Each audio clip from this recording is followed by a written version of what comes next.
नमस्कार दोस्तों। आज हम इस्लामी उपदर्शन के बारे में बात करेंगे।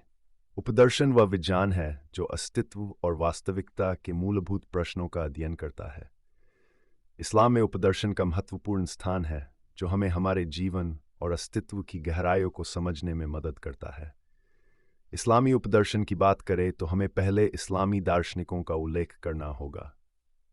अल-फारबी, इब्न सिना और अल-गज़ाली जैसे दार्शनिकों ने इस क्षेत्र में महत्वपूर्ण योगदान दिया। इन दार्शनिकों ने ग्रीक दर्शन का अध्ययन किया और इसे इस्लामी विचारधारा के साथ जोड़ा। इस्लामी उपदर्शन के मूलभूत सिद्धांत तौहीद यानी ईश्वर की एकता तौहीद इस्लाम का सबसे महत्वपूर्ण सिद्धांत है। ये बताता है कि अल्लाह एक है और यह अस्तित्व का मूल है। तौहीद का अर्थ है कि सभी चीज़ें अल्लाह के इरादे से अस्तित्व में आती हैं। सृष्टि और अस्तित्व इस्लाम में सृष्टि का अर्थ है अल्लाह का इरादा और आदेश। खल्क यानी सृष्टि और अमर यानी आजना का अर्थ है कि हर चीज़ को अल्लाह ने अपने आदेश से बनाया है। वास्तविकता की प्रकृति इस्लाम में भौतिक और पारलौकिक दुनिया के बीच का अंतर समझाया गया है। आलम अल मिथाल, विचारों की दुनिया, इस विचार का प्रतिनिधित्व करता है। वास्तविकता और सत्य एक गहरा और महत्वपूर्ण विषय है जो न केवल धार्मिक बल्कि दार्शनिक, नैतिक और सामाजिक दृष्टिकोण से भी महत्वपूर्ण है। सत्य का अर्थ है वास्तविकता, जो वस्तुओं और घटनाओं के वास्तविक स्वरूप को दर्शाता है। ये वह चीज़ है जो सही और वास्तविक है। सत्य को इस्लाम और अन्य धर्मों में एक नैतिक मूल्य माना जाता है। इसे अच्छे कार्यों के लिए आधारभूत सिद्धांत के रूप में देखा जाता है। सत्य पर आधारित संबंधों में विश्वास और स्थिरता होती है।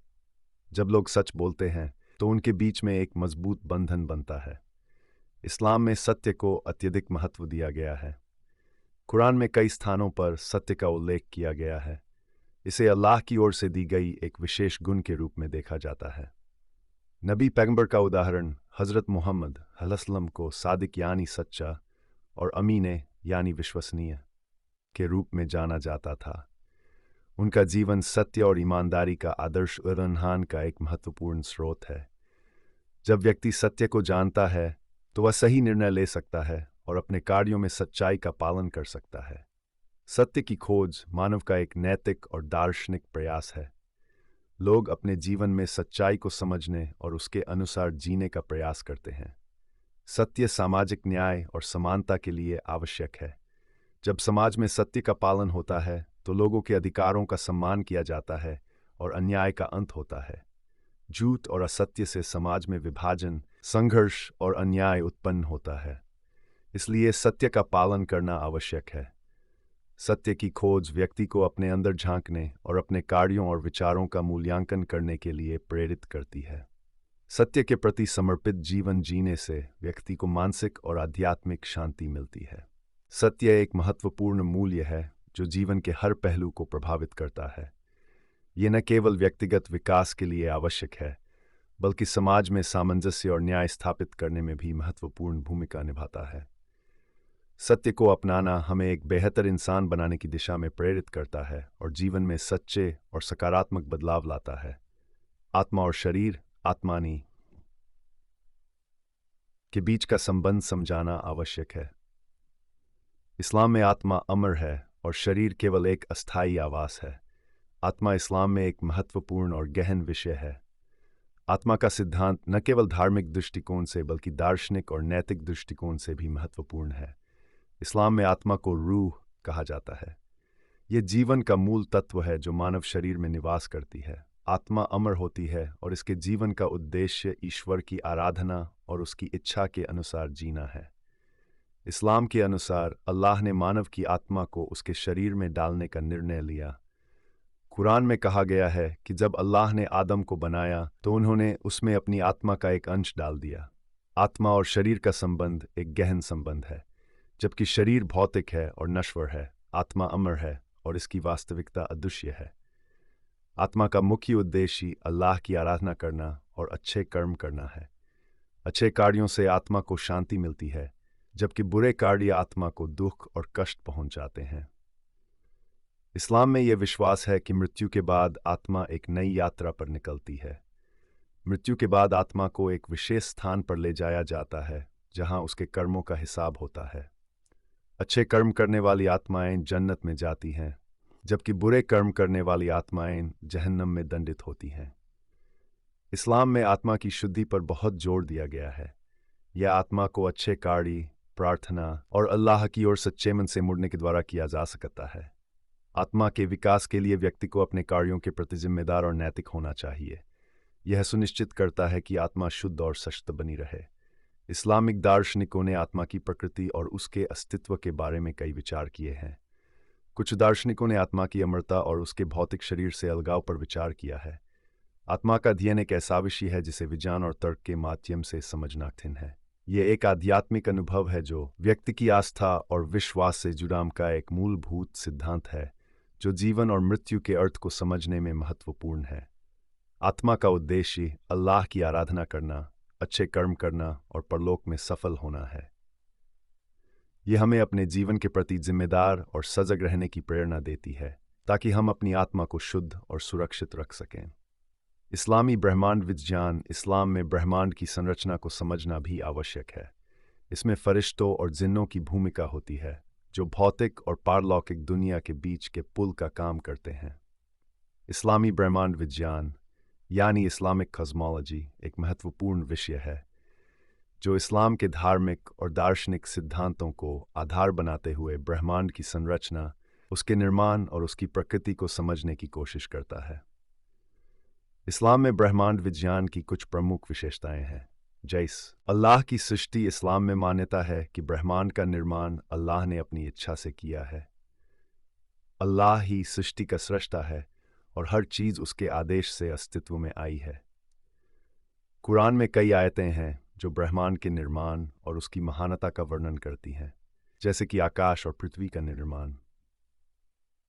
इस्लामिक ब्रह्मांड विज्ञान में कहा गया है कि अल्लाह ने 7 आकाश और एक पृथ्वी का निर्माण किया है। ये आकाश एक दूसरे के ऊपर है और प्रत्येक का अपना विशेष स्थान है। पृथ्वी को पूरे ब्रह्मांड का केंद्र माना जाता है, जहां इंसान की जिंदगी और परीक्षण होते हैं। इस्लाम में समय को एक महत्वपूर्ण तत्व माना गया है। ये इस बात पर आधारित है कि अल्लाह ने समय को निर्धारित किया है और उसकी योजना के अनुसार हर चीज़ होती है। इस्लामी ब्रह्मांड विज्ञान में क़यामत का दिन महत्वपूर्ण है, जब अल्लाह सभी जीवों को पुनर्जीवित करेगा और उनके कर्मों का हिसाब लेगा। इस्लाम में फरिश्तों और जिन्नों का भी उल्लेख है। फरिश्ते अल्लाह के आदेश का पालन करते हैं, जबकि जिन्न एक अलग प्रजाति है जो अपने स्वतंत्र इच्छाओं के साथ जीवन जीते हैं। इस्लाम में विज्ञान और तर्क को महत्व दिया गया है। अनेक मुस्लिम दार्शनिकों और वैज्ञानिकों ने ब्रह्मांड के बारे में अनुसंधान किया और कई महत्वपूर्ण खोजें की, जैसे कि इब्न सिना, अल-फारबी और अल-बिरूनी ने भौतिकी, गणित और खगोलशास्त्र में महत्वपूर्ण योगदान दिया। इस्लामी ब्रह्मांड विज्ञान में प्राकृतिक कानूनों को अल्लाह की योजनाओं के रूप में देखा जाता है। ये नियम ब्रह्मांड की संरचना और कार्यप्रणाली को निर्धारित करते हैं। इस्लामी ब्रह्मांड विज्ञान एक समृद्ध और व्यापक विषय है, जो ब्रह्मांड की उत्पत्ति, उसकी संरचना और उसके अंतर्निहित नियमों के बारे में गहराई से विचार करता है। यह हमें अपने अस्तित्व और ब्रह्मांड में हमारी स्थिति को समझने में मदद करता है और हमें अल्लाह की शक्ति और महानता की याद दिलाता है।